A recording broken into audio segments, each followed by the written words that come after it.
G'day guys, this is Sam Osborne of the Ripperoos, and you're listening to the Tapped Out Wrestling Podcast Network.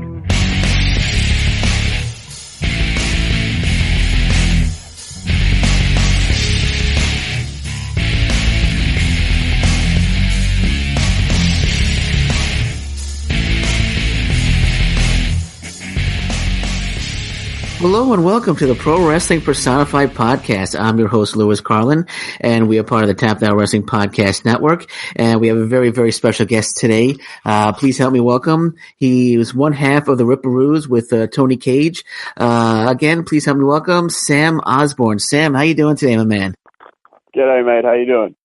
I'm doing good. First off, I just want to start, man. I want to I want to apologize, man. When I had interviewed Tony Cage last week, and I called you Dan Osborne, and I apologize for that. It's just there's a website, Cage Match. It's a wrestling database. Yeah, Tony was telling me. I don't know where this Dan thing started. I remember we were working out in North Bay. And for some reason, on the match poster, I was wrestling Playboy Johnny Atlas, and it said John Atlas versus Dan Turner, and had my face there. And I don't know when this started, but for whatever reason, everyone thinks I'm Dan. Yeah, no. When I go on this website, and it says like I said, Cage Match, wrestler's website, Tony Cage, and it says Ripperoos, it says Dan Osborne and Tony Cage. And then I scroll down it, and every single match was Dan Osborne, except there was one that said Sam. And then after that, then everything else was Dan. So, that's where I discovered this. I hope someone's fixed it up. Yeah, no, if you want, I'll see if I could get a hold of somebody there. But, yeah, that's where I got Dan from. And I just want to, set the record straight that that's where I got it from. And I apologize for that, man. Hey, man, no worries. That's okay. All right, my man. All right. So, why don't you tell us a little bit about yourself? Like, what can fans expect to see, in Sam Osborne when they're watching you perform in the ring? Well, like, speak for myself and Tony in that we bring something very different.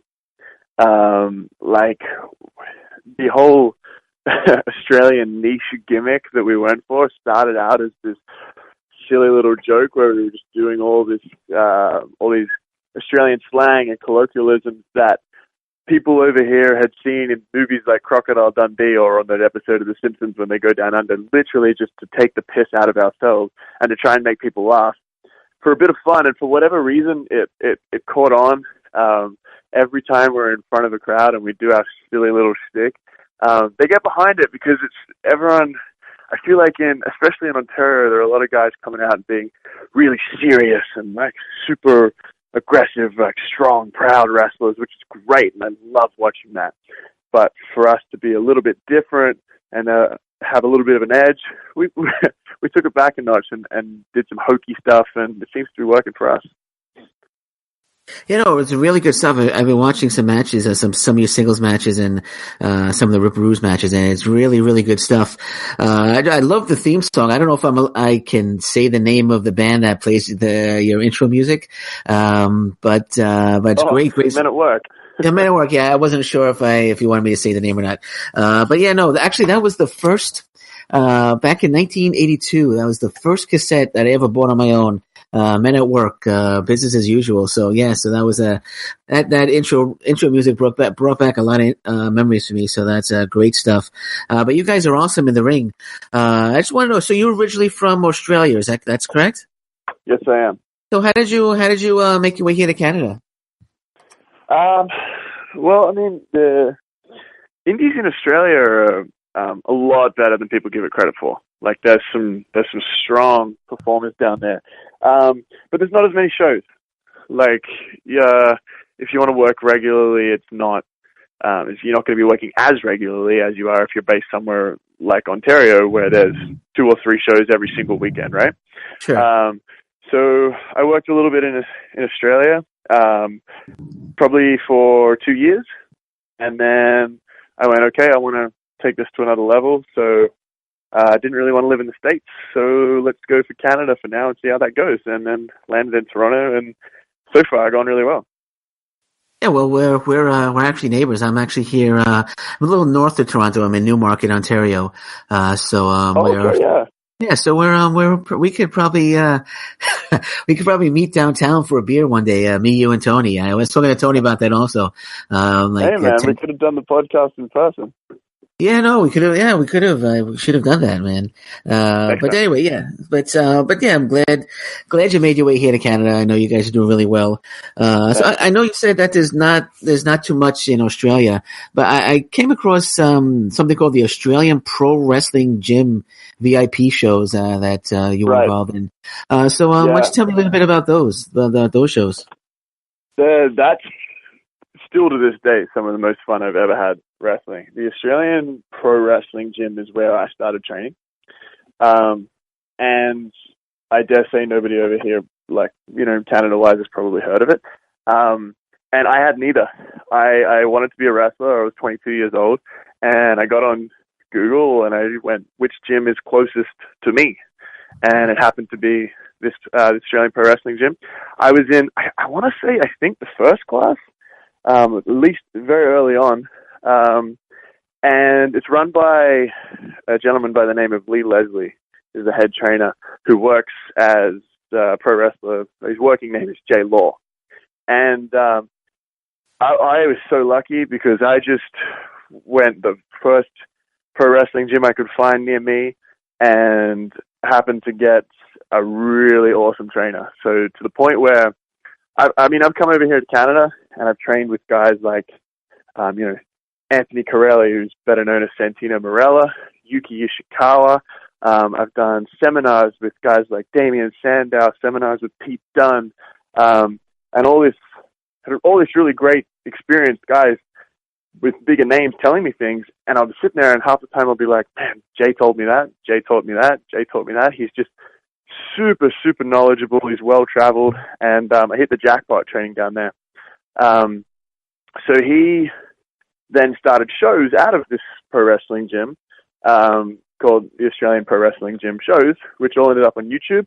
And I was very lucky to be a part of those, especially still one of my favorite moments in wrestling is the last match I ever had for that promotion with a very good friend of mine named James Matthews, who wrestles as Alcova Vice. Okay. And it was the main event of the show for the title, and it was my last match before leaving for Canada. They gave me this emotional farewell. I got to say goodbye to the fans there. Just fun, and everybody there's so good. The guys that train with Jay now are I keep looking at posters of Australian indies, and all those guys I train with in my class are front and center on all these posters. So they're all killing it. So they're in the right place for sure, and it was a pleasure to be a part of. Yeah, actually, I was before you had called. I was looking at the 16th VIP show. It's actually you and Danger Paul against Caesar and James Dean. So yeah. I'll check that out. I'll check that out after we're done. And I'm glad. I like how they put the exact time that the matches start, so I could just fast forward to the to your match and then watch the rest of it. But yeah, that's cool. So I know. Watch the rest of it. It's good stuff. Yeah, no. Actually, I'll probably wind up just watching the whole thing. I mean, there seems to be a lot of episodes. I see 18, 19 episodes, but I'll definitely check them out. What point in your life did you decide that, all right, you know what, I want to be a professional wrestler? Was it something you saw on TV? Was it another wrestler? At what point in your life did you decide that, this is what I'm going to do? This is what I want to go for? I didn't even start watching wrestling until 2005. I was 15. And I know most of the guys I've spoken to started, they were 6 years old, 7 years old, and they were watching The Rock and Austin or whatever. First thing I ever saw was, I didn't start watching until, John Cena was champion. Okay. And instantly, and I know everybody says this, but straight away I saw a Shawn Michaels match, and that was it. It was like, this is amazing. So at about 15, I got super into it, and then started a backyard wrestling promotion with a couple of friends of mine called THW, and there's some YouTube clips of that as well, which probably you don't want to watch because it's some pretty tragic stuff, but hilarious. Okay. And yeah, so we got into that. We had so much fun, and then I decided, you know what, I have to at least give this a try.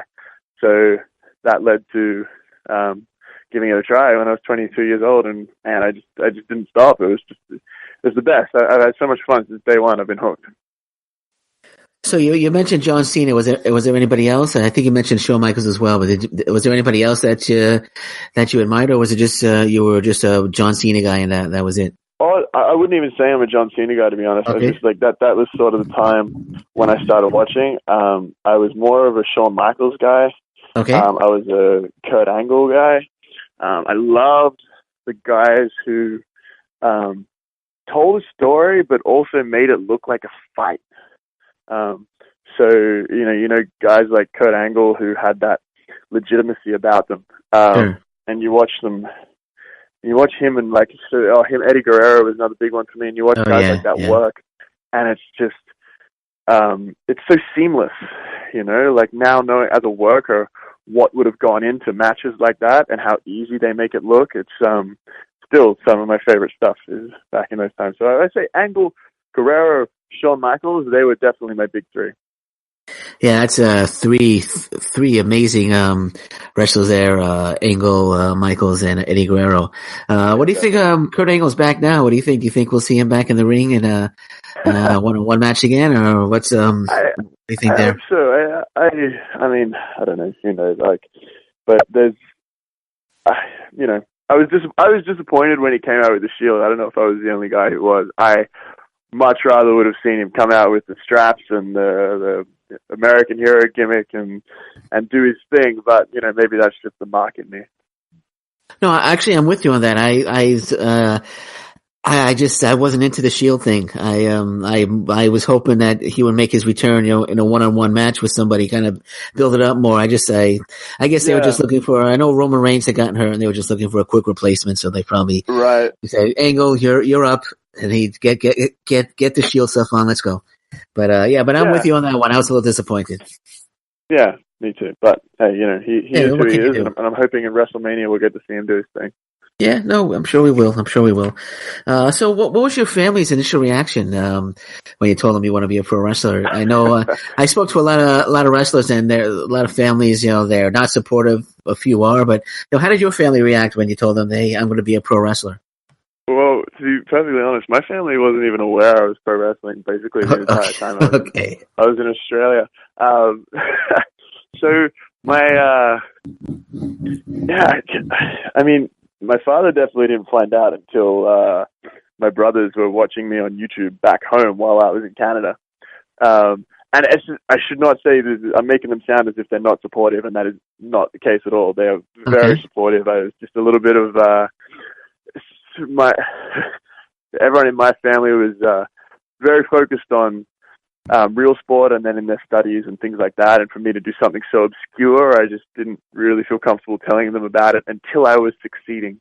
I felt like if I had have said, this is this silly thing that I'm going to go and do, then it would have been frowned upon. But now that I'm doing it and I'm doing it well and having success, it's a lot easier to be like, hey, this is what I'm doing, check it out. And then you go look at some of the stuff we've done on YouTube or whatever, and you go, okay, but they're actually good at this. Maybe they got a shot.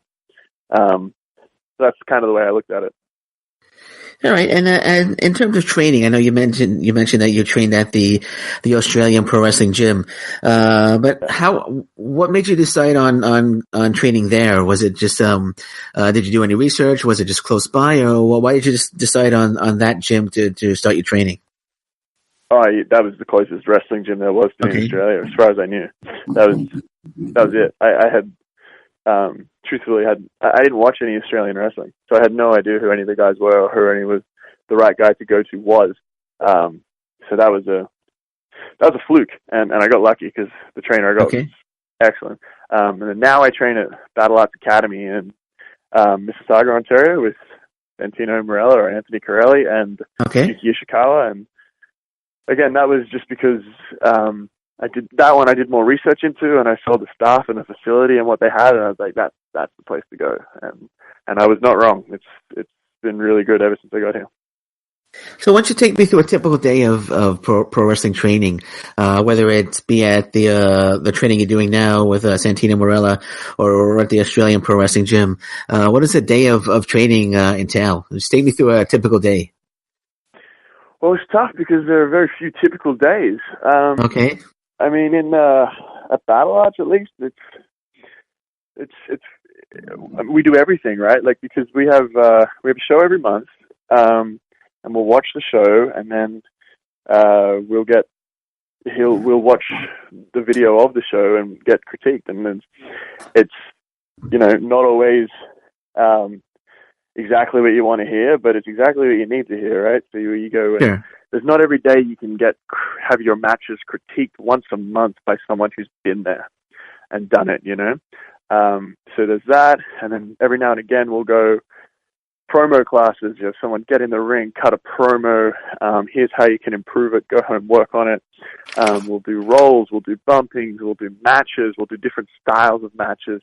We don't do a whole lot of spots over here like I used to back home. I remember when I trained back home, sometimes you'd build up a spot and work through that, which is great for timing and rhythm and things like that. But typical, it's hard to say typical because I feel like we're always working on something different, particularly on our weaknesses. I know Tony and I will get together at the gym when there's no one there and be like, okay, what do we suck at? Sweet, let's do that. So, yeah, I mean, I think the guys who really excel are the guys who get in and do training outside of training, if that makes sense. Oh no, of course, absolutely, man. So when you took your first bump, when you were told, all right, Sam, go take your first bump, what were you feeling? Do you feel like, oh, this is going to be hard, or did you feel, oh, I can do this. It's not going to be hard as I thought. No, it's hard. Yeah, no, that's everybody's answer, but everyone's answer, no, it's hard, yeah. Yeah, okay, well, that was, my first bump was back home, and first you do it, lying on your back and just practicing the movements with your feet and your arms, on the crash pads outside, and then, he'll say, okay, you're good, do it in the ring. And I remember the first time we got stuck into it, we were in a line, and I think there was only about 3 or 4 of us there, and one guy bumps, back of the line, one guy bumps, back of the line, one guy bumps, back of the line. And on the very first one, I was like, okay, I'm going all out. And forgot to tuck my chin, back of the head, straight into the mat. Oh, damn, that wasn't nice. And now my head is pounding, and you got to go in there and take 7 or 8 more bumps. Probably should have said, I think I'm not good. I probably have a concussion. But I didn't, and we kept going, and it was fine. Just a little headache. So you get used to it, and then you only have to stuff up once really badly, and you never make that mistake again, right? Because once you're in the ring, if you don't bump properly, it hurts. So that's how you learn your lesson. All right, man. So you said that your first matches were with the Australian Pro Wrestling Gym VIP shows. Now, how long did it take while you were training until you decided, you know what, I'm ready to step in the ring and have my first match? How long did it take? A few months, or how long did it take? It wasn't. Well, it's not me that decides, right? It was Lee, the coach, who's down there, and yeah, he just. I didn't ask. I didn't say a word. I just kept showing. Sorry, you still there? I just dropped the phone. Yeah, no, I'm here. Yeah. Yeah, I didn't ask. I just kept showing up to training and working. And one day he just said it to me. He was like, "Hey, I think you're ready. You have a match this weekend." I was like, "Okay, I'll be there." And that was it. My first match was against Josh Gatt and Chris Abbott, who I'm trying to remember. Kings of KO was the name of their tag team, and I teamed up with a guy called 5 Star Flash. Again, three good buddies who are still doing really good stuff in Australia. And it was great because my first match, all I had to do was come out, look strong. 5 Star went in there, got beat up, and then I came back at the end and got to look strong again. So I had it so easy. But everyone said it was good, and we kind of just took off from there. And then I started teaming up with Danger Paul because we had the exact same gear and virtually the exact same look, so it was super easy. And then he hurt his, I think he dislocated his knee or tore his MCL or something, and that's when I started going on by myself. So, first match was a blast and a breeze because I was in there with good people. Yeah, so I was going to ask your first match.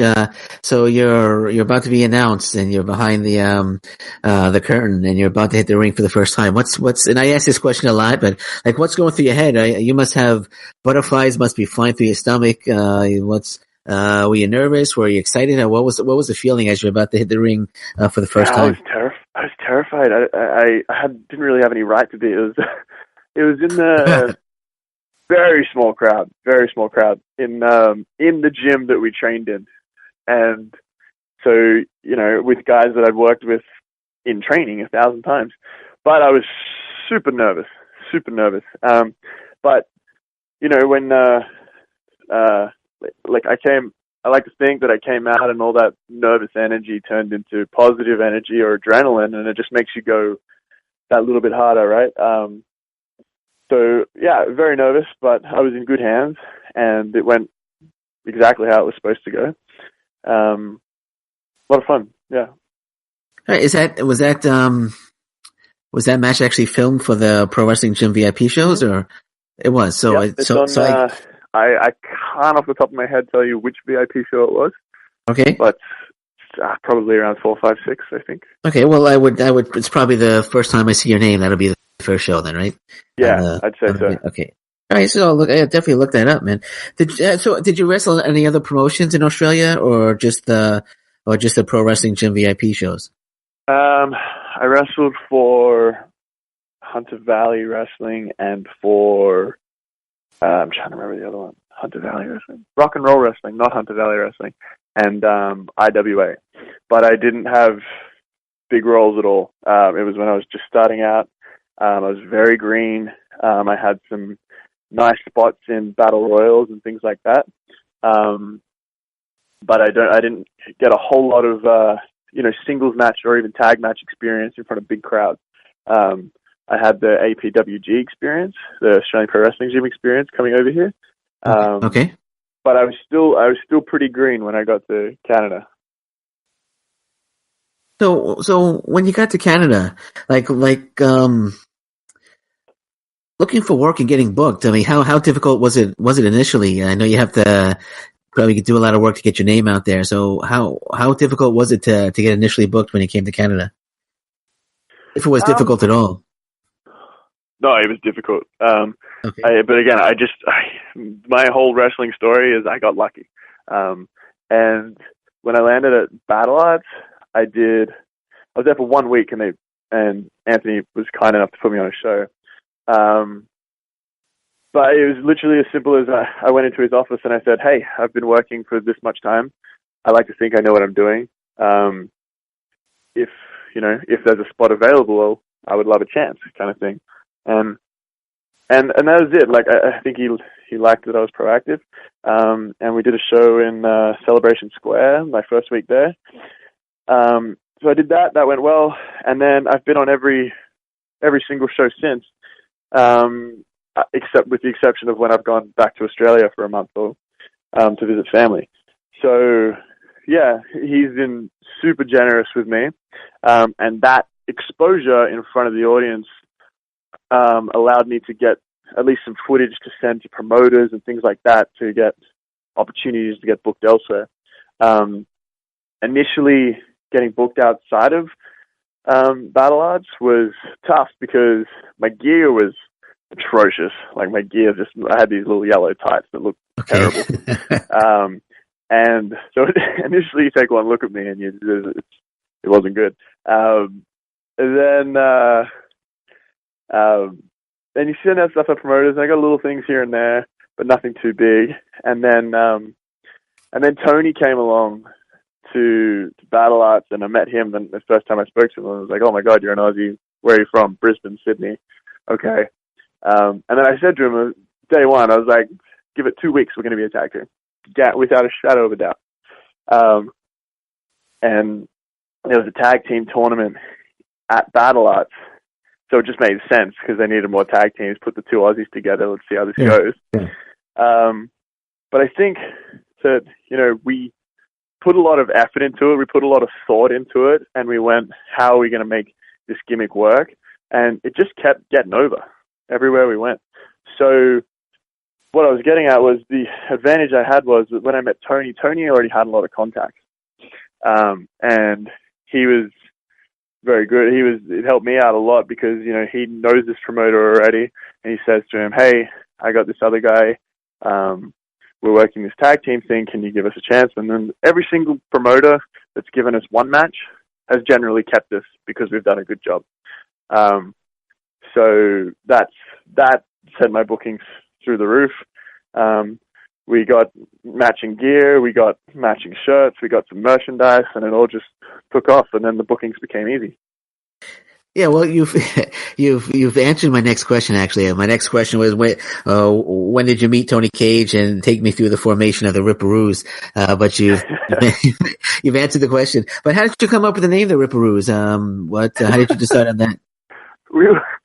I don't even know. We've had so many things that have just we've been sitting there. We both train at the same gym. So we'll finish working out and we'll be eating for, 2 hours while we're waiting for pro wrestling class and just spitballing and talking nonsense. And that's when some of the best and most ridiculous ideas have come out. And I remember when we had that tag team tournament coming up, we were like, well, we need a name.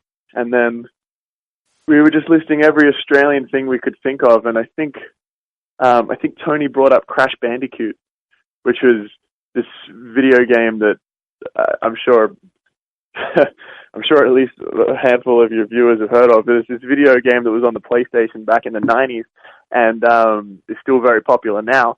It's based in Australia, and it has this evil villain called the Ripperoo, which is just a crazy bouncing kangaroo thing. And he went, how about the Ripperoos? And I went, is that from Crash Bandicoot? And it just sounded so stupid and so ridiculous, and we thought this tag was going to be a one-off thing, so we were trying to have fun, and then, I don't know, it just kind of took off. All right, cool. Very cool, man. And how was the chemistry between you two? Was it the chemistry right off the bat, or did you have to work on it to perfect it? How was the chemistry initially? There was no work. It was so easy. It was like, in pro wrestling, there's a lot of disagreeing when you're, trying to make everything work as well as possible. And that's just never been the case with us. It's so, I'll say, do you like this idea? And if he doesn't, no. Okay, we don't agree. Let's not do it. And vice versa. But usually if he comes up with something or I come up with something, we're on the same page. We both like it and we both roll with it. But it's just been, an absolute breeze. Easiest person to work with in the world. So have you guys, have you worked as faces and heels, or have you just been faces? Or have you been both? Just curious. Everything, and we were heel, for the first run at Battle Arts, but we started getting cheers, so there you go. There's something lovable about the silly Australians doing silly things. So we turned face over there, but there's a lot of other promotions where we're working heel. Very much face, very much heel. Everywhere we've gone, we've worked both and had success with both. So do you prefer being heel or do you prefer being face? Yeah, I don't know. We get asked that every time. They're like, "Do you guys want to be heel or face?" We don't really mind. Initially, we were very much set on being heel because we basically everything we'd come up with had been, heel. Or everything we wanted to do was heel stuff. But the more we did this heel stuff, the more people started to get behind it and cheer. And then there's Ripperoo signs in the audience, so we inevitably end up turning face. We've worked both to success. I enjoy both. I don't know what to tell you. I like both now. Okay. Yeah, I noticed that you guys come with a boomerang as well. I've never actually seen you use it, but do you use that to win matches, or what's the boomerang's name is Sheila. Sheila. Okay, Sheila. I think that was Tony's idea too. Yeah, I don't know. Like we had the boomerang. We brought it out because we're Australian and it was so obvious. And then on the day we were going to do it the first time, we decided we're like, she needs a name. And then Australians, there's this thing in Australia where you call girls Sheila, and I don't know, it just it just happened. And early on, when we were doing the tag team thing, she was instrumental in every promo, every match, and generally when we're heel, she'll come out. I think if you look at all our heel matches, I'd say about 80% of them, she gets involved in some way, but not much when we're babyface. Okay, is Sheila with you now? Can she come on the podcast, or You want to talk? She's a little bit quiet. Okay, yeah. Does she actually talk? Does Sheila actually talk? That would be something if you had a talking boomerang. I think one time we put the microphone and next to Sheila and did a high pitched voice, and I think it was so ridiculous. I think it was a little bit too far, so we didn't do it again. Now I'm gonna. Is that on YouTube? I'd love to see that. I'd love to see Sheila. I have no idea. Okay. I don't think so. So how'd you come up with the? And correct me if I'm wrong, but I'm almost certain that the finish is called the Land Down Under. You are wrong. I am wrong. But it's not your fault. There's the finisher is actually called the Dingo Drop. Okay. But there was one. He's going to hate me if I'm wrong, but I want to say I think it was John Atlas was on commentary one time for one of the Battle Art shows, and he called it the Land Down Under. I don't know, I guess just off the cuff, which is also a good name for it, and probably would have been fine also. But okay. Yeah, and then that was the one that made YouTube. So I think that's why that came about. But it's called the Dingo Drop. How it came about is I don't even know. We were researching, like we were trying to find a tag team finisher. We were looking at so many YouTube videos, and I remember seeing an Instagram picture of one of my buddies from back home holding someone in that position, and I thought to myself like that. Oh, that's the only way you could go, is like that sort of crossroads direction. It turns out that they were doing a different move completely, but that's where we saw it, and then practiced it a few times, and yeah, piece of cake. We've used it ever since. Yeah, I think it was either the match against Guns and Giggles or I think Clan Freedom, I think is in there. I think that's where they called it the Land Down Under. So I'm like 0 for 2. I'm calling you Dan Osborne. I'm getting your name wrong. I'm getting the finisher wrong. I don't know. I don't know what that's. It's not your fault. There's too much false information out there. Yeah, we gotta get that corrected, man. Gotta get that corrected for sure. And you got Sheila, and Sheila. Yeah, got to find out who's doing it, and maybe we could hit them with some Land Down. Sorry, with some Dingo Drops. I almost said it again. Maybe Land Down Under could be Sheila's finisher. Yeah, that'd be awesome. She could. We'll talk to Sheila, see if she'll go for it, and I'll be her tag team partner if she needs a tag team partner. So perfect. I could Sheila and Lewis, or you could get me back. You can call me Luke if you want. You give me an incorrect name. Yeah. Okay. So are there any tag teams that you guys that you look at and you go, oh, we want to be like say like Arn Anderson, Tully Blanchard, or a team like the Rock and Roll Express? Is there teams that you really admire that you like to emulate, or are you just going for your own thing? I love well, I mean, we definitely don't emulate them, but Anderson and Blanchard, the Brainbusters, yeah. I will frequently go back and watch Rockers and Brainbusters. That is my favorite series of tag matches ever. I love it so much. And so often we will, I shouldn't say this, but we go back and watch these matches and we'll use things from it. Because the things they did and the psychology they used is just so strong, even to this day, and because people haven't seen it in such a long time, what's old is new again, right? So I really like those series of matches. I think we're more like, as far as who we try to emulate, we go for more of like a New Day kind of thing. I mean, everyone tries to emulate the New Day, but we come out and we'll cut promos where we're over the top and we're ridiculous and we're having fun. And then even at the start of our matches, we're having fun, but then somebody takes it too far and now we're serious and now we're mad, right? So that's kind of the vibe we go for, is a similar vibe to what they have. So I guess if there was a team we're emulating, it'd be close to something like that. Okay, cool, man. I want to ask, because I was going through some of your matches. Actually didn't get a chance to watch the match yet, but just the name is very interesting. You took on an opponent, the Battle Art Super Series, November 2016. Wrestler called himself the Ice Cream Machine. What's no. What's, just curious, what's the I'll watch the match afterwards. So what's the Ice Cream Machine? What's his gimmick? Does he bring ice cream to the ring, or what's the gimmick with the Ice Cream Machine? I haven't a clue. Again, I mean, maybe I don't know if it's supposed to be a secret or not, but that's Buck Gunderson. Whether or not you've heard of, Buck Gunderson? I've heard the name. Yeah. That's the person. That's the person that actually uploaded it, Buck Gunderson. So he actually uploaded that match. Right. Yeah. Okay. Yeah.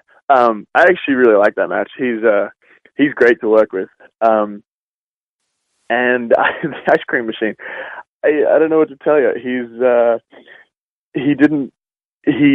The crowd chants, "We want ice cream," and they love it. He has a mask, and then he kind of wrestles like Buck, except with these huge, over-the-top mannerisms, and that was a blast. I don't know if he ever actually brings any ice cream. Maybe he should. I don't know if he ever uses that gimmick anymore, but it's a lot of fun. Yeah, so the fans are chanting, "We want ice cream," huh? And he doesn't bring any ice cream for the fans. That's kind of, so I guess he's a heel then, right? They want the ice cream. He's not bringing them the ice cream. Yeah, maybe I should have said that and turned them. Yeah, that would be an expensive gimmick if he has to start bringing ice cream for everybody. Yeah, that's true. Yeah. All right, so I know Tony Cage recently signed with Impact Wrestling, and I brought this up to Tony Cage as well. And there's a kind of a lack of tag teams right now in Impact Wrestling. Any chance we might see the Ripperoos in Impact Wrestling? I know Tony said he would love it, but I would love to see you guys in Impact Wrestling. And like I said, they have, I think, 2 tag teams right now, and they could definitely use more tag teams. What do you think? You think we're going to see the Ripperoos in Impact Wrestling? I'd love to sign with Impact Wrestling. I am not signed with Impact Wrestling, so you will definitely not be seeing the Ripperoos in Impact Wrestling anytime soon. Okay. But hey, I have no idea what they're planning with Tony. However, I guess they'll see how that one goes, and I don't know if I'm on their radar. I hope that I am. But truthfully, I have no answer other than I'd love to be there. Whether or not it happens, who knows? Okay, yeah, I'd like to say I'd love to see you there as well. Like I said, they could definitely use more tag teams, some really good tag teams, and I think the Ripperoos would fit in there nicely. So with him going to Impact Wrestling, it's not the end of the Ripperoos, though, right? You'll still be wrestling as a tag team when he's at Impact. Is that correct? There's no end in sight for the Ripperoos. Okay. If something happens and Tony's role becomes more serious and it has to end, then it has to end. We'll go from there. We're both capable, very capable singles performers as well. So whatever happens, happens. All right. So as you said, you're very capable performers. I was going to ask, do you have any favorite opponents, both as a singles wrestler and as a tag team wrestler? Let me think. Favorite opponents. So Tony and I have wrestled each other a handful of times in practice matches and stuff, and unfortunately never got to do it in front of the crowd. I would love to wrestle him in front of an audience. But we wrestled TDT in Oshawa. That was an absolute blast. That was a lot of fun. We wrestled trying to think. Oh, the Riot Makers. I'm not sure if I see their tag team that's doing really well in Ontario as well. You heard of the Riot Makers? Riot Makers. It sounds Mark Wheeler and Holden Albright. I'm going to be honest. I'm going to say no. I have not heard of them. Okay. Well, we worked them in Kitchener for Crossfire, and that's one of our favorite matches by far. They said the same thing. It was just so easy, but just a lot of fun.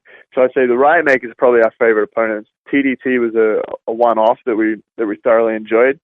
Off the top of my head, put me on the spot now. That's okay. What about as a singles wrestler? Anybody? The Ice Cream Machine, maybe, or what's? I actually really enjoy working with Buck. So I will say Ice Cream Machine.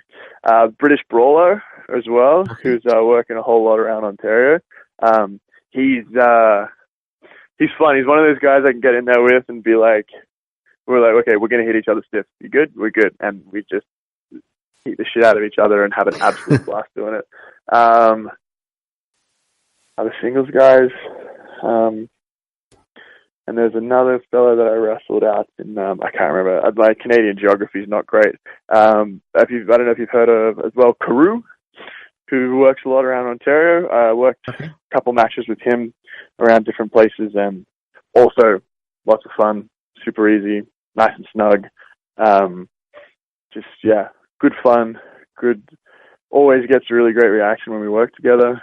These are the guys that are coming to mind for sure. Okay, yeah, well, I know TDT, you mentioned a great tag team there. You said that was at the PW November Bash, I think, that you guys, so they're a great tag team there. So that's definitely, I think they showed up at Impact Wrestling as well. But great tag team there. Yeah, they did too. And they're two guys who really deserve it. Now, what about dream matches? I know earlier on you mentioned New Day, possibly, but any dream matches that you like to, either as a singles or as a tag team with Tony Cage that you hope to have before your career's over? Dream matches, if we're talking WWE, then it's so easy. New Day and Usos, they're the guys, right? But more realistically, more near future, I'd really like to work with the Fraternity, which is a tag team floating around Ontario. They're one of the top teams around. I'd really like to work the Young Bucks. So I'm sure every tag team wants to work, but when you work the Young Bucks, that's as close as a tag team gets to being made on the Indies, right?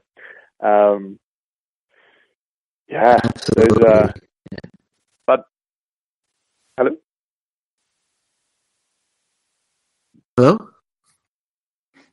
Hello? Oh, can you hear me? I'm here.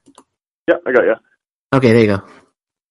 Yeah, so those guys, definitely, I would love to get to a point in the next sort of year or two where we'd be in a strong enough position to get a match against someone like the Young Bucks. Again, I'd really like to work with the Fraternity because I've watched their stuff and I think it's awesome. And then, dream matches, New Day, Usos, Revival. Those are the guys I really enjoy watching. Oh yeah, Revival is a really, really good tag team. Yeah, one of my favorites for sure. That one, So you picked a lot of good names there, and I'm sure you guys will make it. Especially the Young Bucks. Young Bucks are probably when it comes to tag teams, you don't get much better than except for the Ripperoos, of course. But you don't get much better than you don't get. I don't want Sheila coming after me now.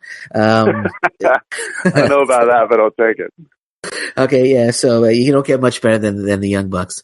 So 2018. What do you think 2018 has in store for Sam Osborne? Do you have any goals for 2018, or what is 2018 looking like for you? I'd like to tick some of those names off the list and start getting our list of promotions that we are consistently working up. 2018 is open-ended. A lot of it, could depend on what happens with Tony. If he becomes a megastar in Impact, which I'm sure he will because he has the talent to do so, then, the Ripperoos might become a little bit less frequent of an appearance. But for me personally, I'd like to start picking up more singles opportunities as well, so that we have, extend my skill set so that I have more experience in singles matches as well as all the tag matches that we're getting, you know. But I'm just going to take it as it comes, try and work as often as possible. The dream is to get to a point where you can work just as a professional wrestler and not have to work, another job, right? And just get by with your pro wrestling. If I can get to that point, I'll consider myself made, right? All right, yeah, I get that answer a lot. A lot of wrestlers that I speak to, that I interview, they just want to get to the point where they're able to make a living just by doing professional wrestling. So that's a good goal. That's a good goal. Hopefully I can make a living by just doing podcasting, but I think it's going to take me a little longer to get there than it will somebody who's actually a professional wrestler. Hey man, you help me, I'll help you. Okay, hey, sounds good, man. So when you hit the big time, don't forget about me, and maybe I can bring you back on. Yeah. All right, sounds cool, man. So before we wrap this up, man, anything you want to plug? Anything on social media? Any T-shirts for sale? Go ahead. Anything you want to plug away. Hey, we're sold out of our Boomerang Club T-shirts, but as soon as we get some more, please buy them. Get in touch with me, and we'll make it happen. As far as everything else plugged. If you're listening to this from Australia and you're looking at becoming a pro wrestler, go to the Australian Pro Wrestling Gym. Best place to go. Other than that, I think that's all I got. All right. Anything Twitter or Facebook or Type in Sam Osborne to Twitter, Facebook, Instagram. You'll find me. Ripperoos as well. Track us down and hey, give us your support. All the help we can get, we'd love. And I just want to point out to everyone listening that it's Sam Osborne, not Dan Osborne. You're not looking for Dan, you're looking for Sam. Either. Okay, we're gonna have to get that fixed on Cage Match as soon as I'm done here. I'm sending them a strongly worded email when we're done. You got my back already. I love it. Yeah, I know. I got your back, man. I got your back. All right, man. Well, Sam, I want to thank you so much for joining me today. I had an absolute blast, and anytime you want to come back, man, you'll feel free. And I have a feeling that we're going to see the Ripperoos at Impact Wrestling before the year is up. So, but I wish you all the best of luck in the future, man. And again, anytime you want to come back, just let me know, man. Love to be here. Thank you very much for having me. Yeah, thank you, man.